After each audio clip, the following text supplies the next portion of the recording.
I kept thinking, one of the things I kept thinking of on and off watching the film was there was a meme going around a little bit a little while ago that said, who was your worst boyfriend and why was it the guy you dated when you were 19?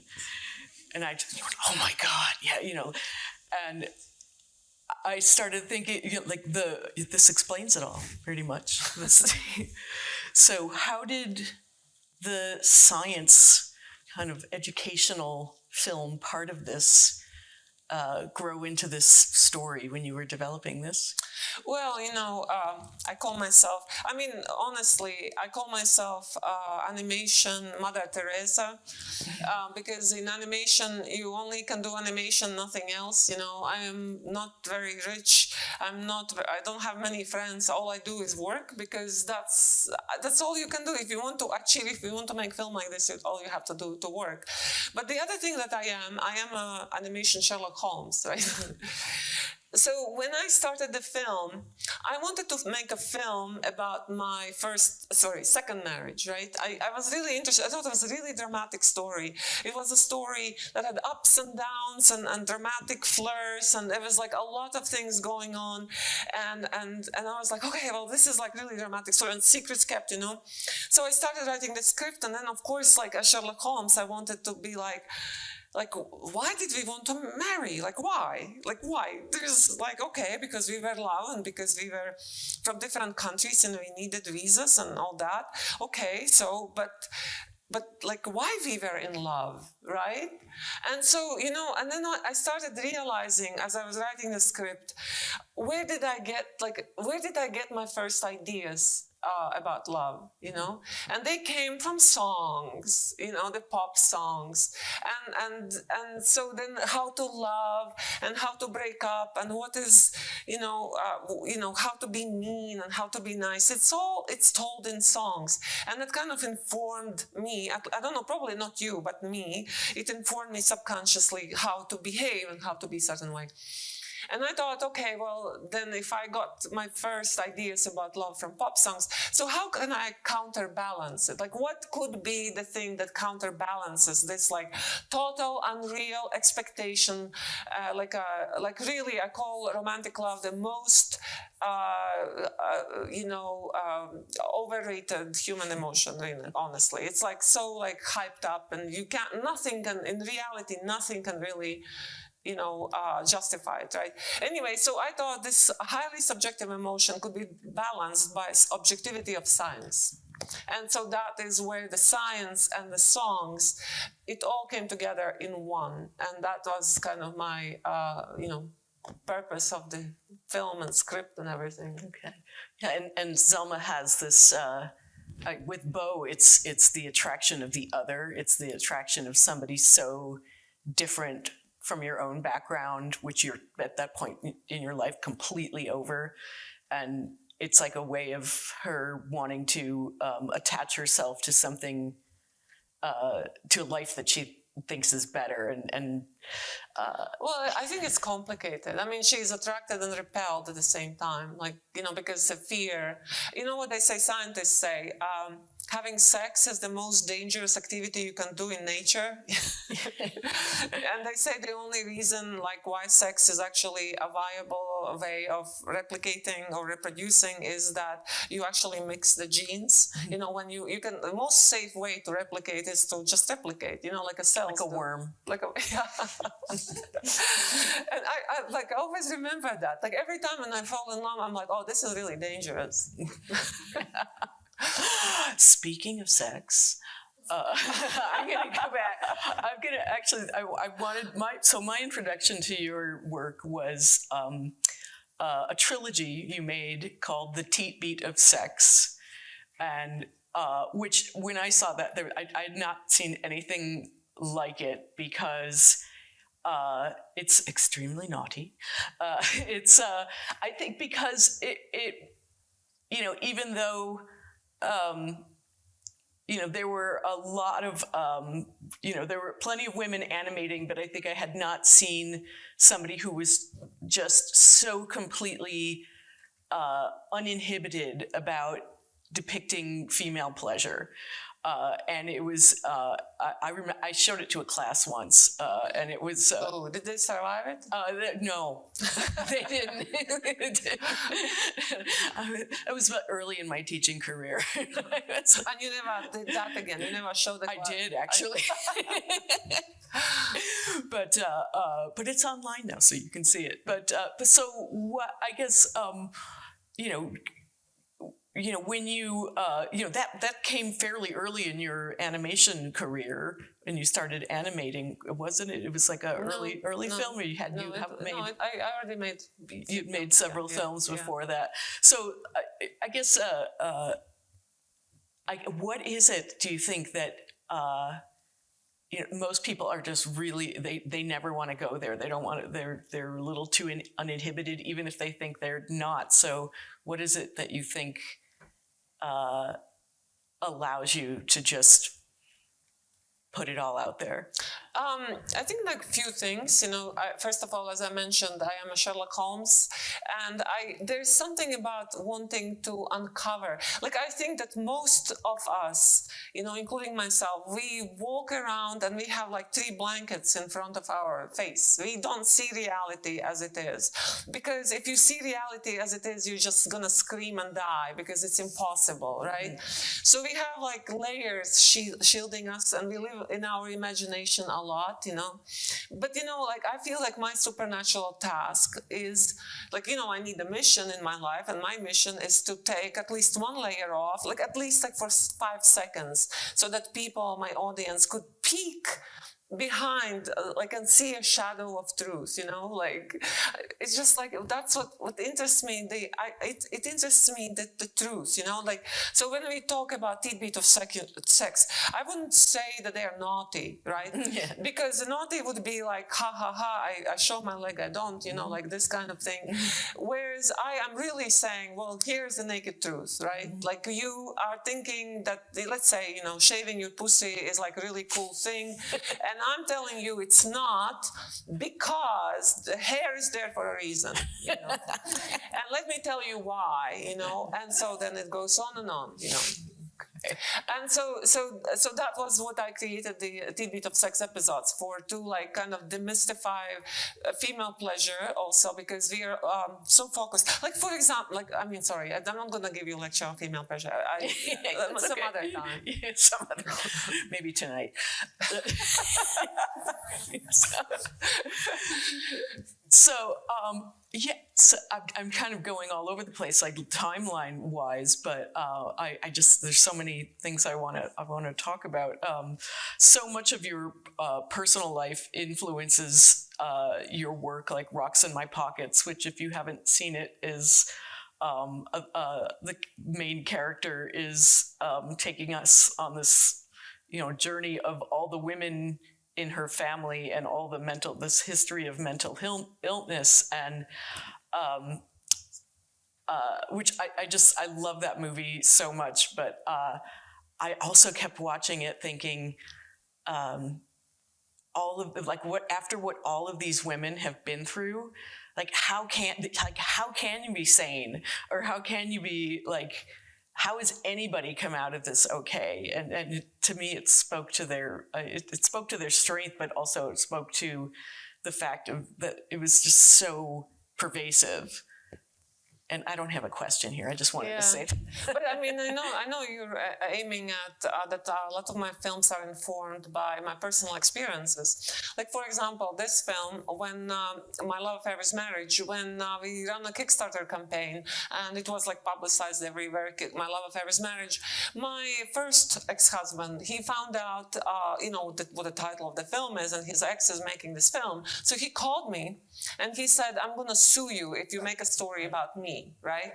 And I'm like, why do you think everything is about you, And so then I called the entertainment lawyer, and I said, well, how do I protect myself from being sued by my ex? And she said, change all the names. And I'm like, okay, I changed all the names. So I changed all the names.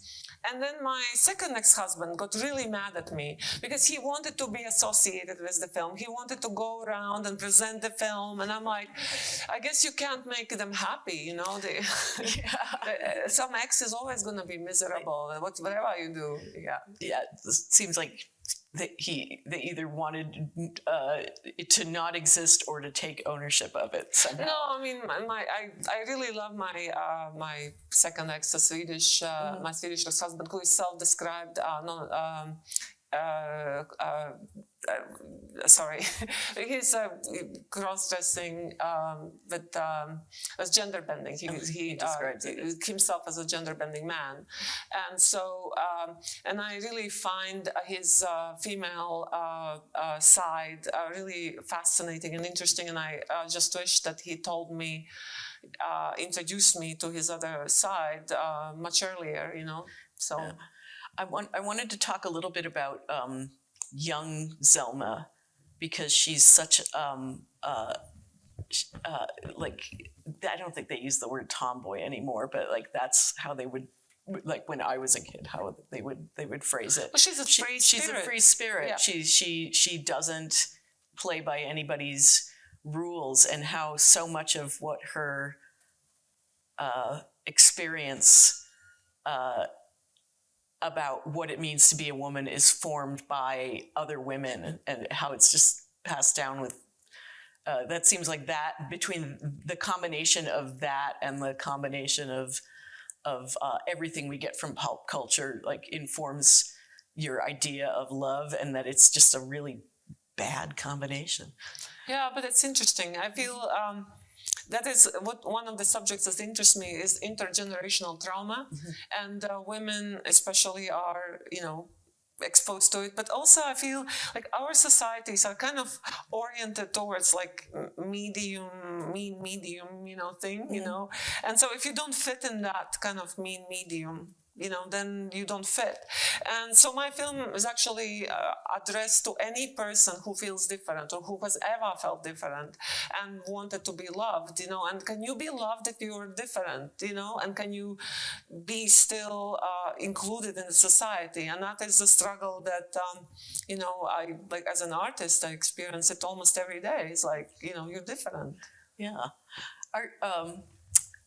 I know we're going to open it up to the audience really soon, but I just wanted to ask just a little background question. Was you came from philosophy and poetry, and how did you transition from that into animation? How did that happen? Oh, so you want to know how I got into animation? Yeah. It's a long story. Are you ready? No. So I was studying philosophy for 5 years, and I knew that you know, after 5 years studying philosophy, like one thing, it was very clear to me, I must have to go back to Riga and teach philosophy. And you know, when you teach, and you should know that, you have to have authority. You know, when you walk in a class, you have to have authority. And the last thing I wanted to have is authority. I don't know, I had a problem, authority telling me what to do, but I also didn't want to be on the giving side of authority. I just did not like authority, like neither giving it nor taking it. And so I was like, but what, I'm supposed to leave this, you know, school, and I'm supposed to go and do something, because, you know, that was still a Soviet Union, and you were given a book, labor book, and then every time when you went to school, you wrote what school it was and what dates where you went, and then you got a job, you wrote your job, and if there are like 5 minutes between the jobs, you were like sent to Siberia. I'm exaggerating, but that's, you know, pretty much was like you had to fill up your book, you know, like immediately. And so I was like, okay, but what's the job? And then this, my friend who was sitting always next to me when we were writing down lectures, she said, you know, I really like your doodles, because instead of writing lectures like down what people say, I was just doodling. She said, I really like your doodles. I would like to see these doodles move.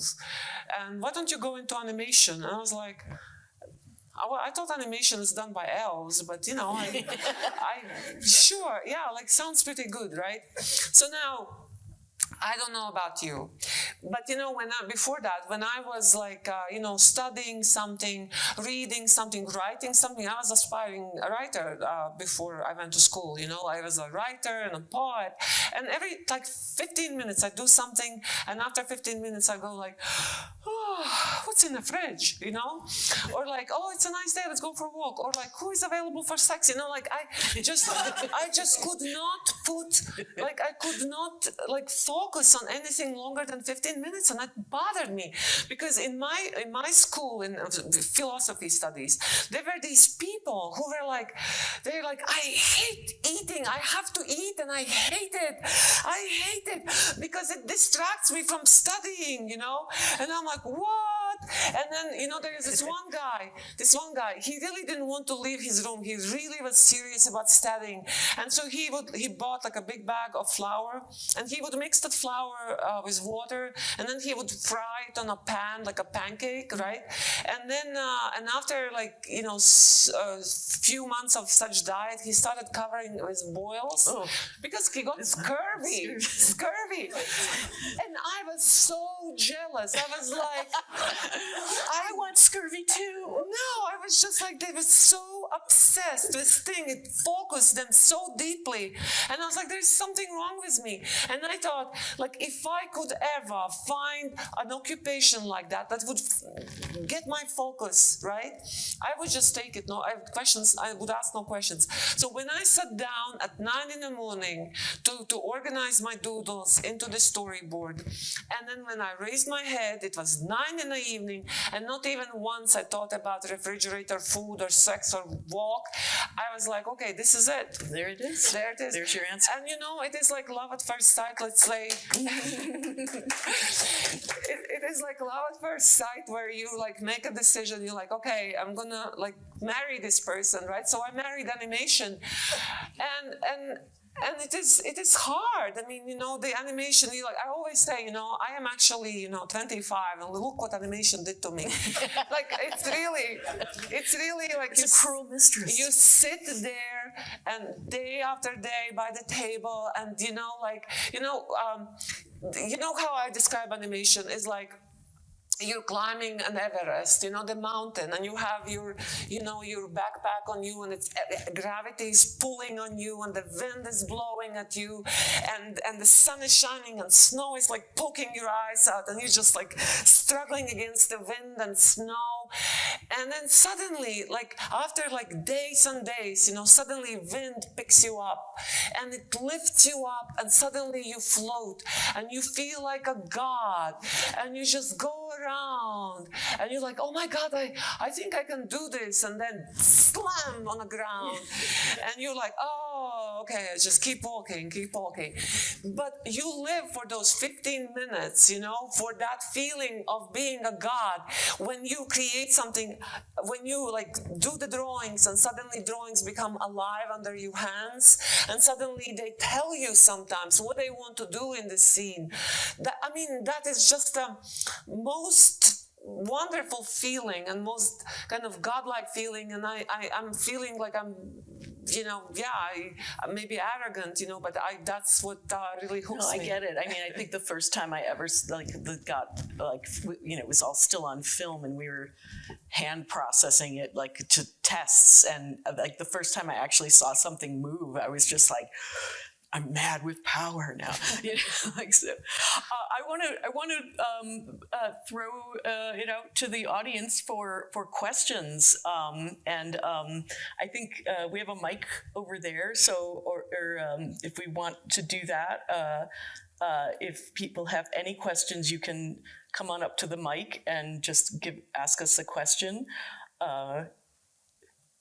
And I think. Usually people just get up and go to it over there. Yeah. Do we have some? Oh, there they go. It always takes them a while. Do we need a little light over there? Yeah, maybe a little bit light. Yeah. Oh, maybe. Oh, okay. Hi, Ellie. Can you guys hear me okay? Yeah. Your film was amazing. Thank you so much for that. I guess my question is, how did you sort of prepare the scenes for like compositing, just with like the stop motion backgrounds and the 2D animation? How I prepare the scenes? Like, did you storyboard everything and then sort of like do the video recording of the stop motion backgrounds and then animate over the top? Or Yeah, so thank you for the question. Yes, so I don't really don't tell anybody, right? And I cannot see you, so I'm telling, just I don't hear it. I don't do storyboards. Oh, okay. Yeah, I think that I think that when you storyboard the whole film at once, it becomes frozen in time, and you have to follow it. And I feel that it kills my creativity. It kills like my joy of discovery. And and so this film took 7 years to make. It was a 7-year-long production. And so if I storyboarded it back in 2015 when I started it, I would have to stick to it, right? And I would not be able to go to a movie and see something, get inspired. Oh, that was an interesting camera move. Let me try that in my film. Or that's an interesting kind of a pose. Let me try that. I would not be able to do that. So what I do is I storyboard each scene. Like a scene, I take one scene and I don't even storyboard. I take a scene, I ask my partners and assistants to build a set, and then we bring it into the lighting room, and then we lit it up. My partner lights it up, and then I take pictures. And as I'm taking pictures, I see where the characters are, what they do, and I take pictures, and nobody else sees it except for me. And then I print out black and white photos, and then I put the characters in there like a kind of a layout, and then I do animatic based on these layers, because it is important to, as an animator, I'm still control freak, right? So I do the animatic, and then I see, okay, that may work, and then I do animation, and then I do line test, and then I see it works. And so then once it's all done, we do shading. There's a shading, and then we scan everything in a final Photoshop file, and send off to our team in Latvia that does the coloring, and they color that in Photoshop. Mm-hmm. And then they bring these files into After Effects, where they combine it together with the color photos. And sometimes you could see the compositors had to do the masks. Sometimes they had to do the focus rack, and for focus racks, I did 2 pictures, one focused in foreground, one in so I did the focus rack, but they had to make sure that the characters move with the background as the background moves in the focus rack. And then I had to do the shadows. So there is a lot of things that they had to do, and especially when there is a pan and there is an object in front of the character. Those were so smooth. That was very difficult. I was in awe. Yeah. Compositors, the compositing team in Latvia were excellent. So I'm very, very proud of their work. Yeah. Thank you so much. That was great. Thank you. Yeah. Who's next? You're all in the dark. Hello. So for the music, like how, I guess, involved were you with that in terms of like, when did the music like kind of come into it, and how much of a back and forth was it? That's an excellent question. Yeah, that question I get very rarely. Thank you. So I knew that I wanted to work with composer Cristian Sensini, and he lives in Italy. And we already worked together on my previous film, Rocks in My Pocket. So I knew that he's a very talented person, very talented composer. But I didn't know if he can write songs, so I asked him if he could do that. And then I sent the first song. The first song was you become one, and the soulmate, that soulmate song. That was his first song that he wrote, and I thought it was very good. And so but he would ask me, and it's very essential. And we recorded songs before we did any animation, because it had to be lip synced. And so he asked me, what is the mood you know. And for example, in mother's song, you know, when the mother comes in and explains that, oh, menstruation, now you're going to be a woman, and let me explain what woman is. Remember that song, right? So that song, he asked what the mood is, and I was like, well, it's like a mood of absurdity, you know, like it's funny, but it's also kind of like absurd. I said like Oompa Loompa from, you know, and so I would send him videos of like this song from Oompa Loompa, Oompa Loompa. You remember that song, right? Anyway, so he took that kind of as inspiration, but he didn't follow it exactly, but he made his own kind of version of that. He understood absurdity and kind of ridiculousness and all that. And so, yeah, I mean, each song I explained in those words, you know. Now, when we got to a score, you know, like writing the score, the hardest thing to do was to write score for biology, you know. So because what is that biology music? And it had to be separate from rest of the film, right? Music of the rest of the film.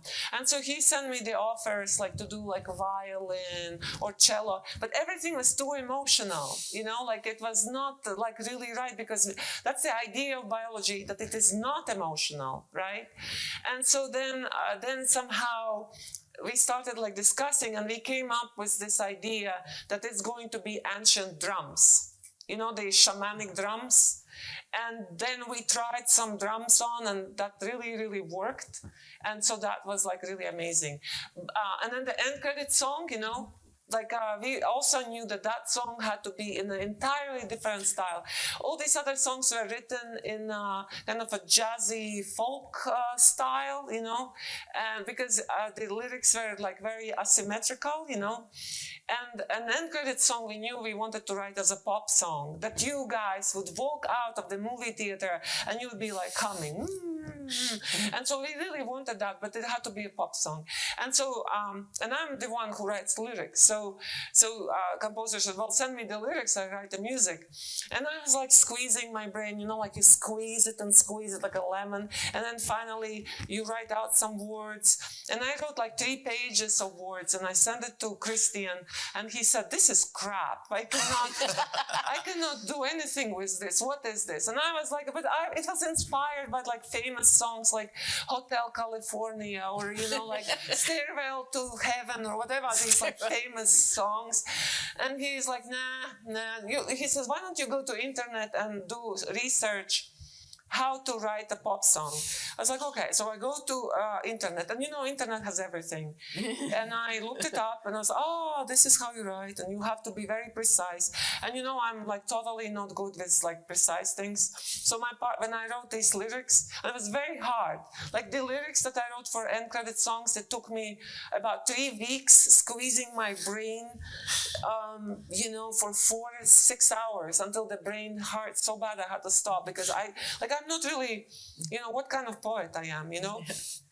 Anyway, and then at the end, my partner had to, because he's really good with math, he was like counting every syllable, because every syllable had to be counted, like Tom. And then we had to change a couple of words to make adjustments. Then we finished the poem. At 5 o'clock, we send it off to Christian, who is in Italy. The next morning, we wake up at 7, and he already sent us a song.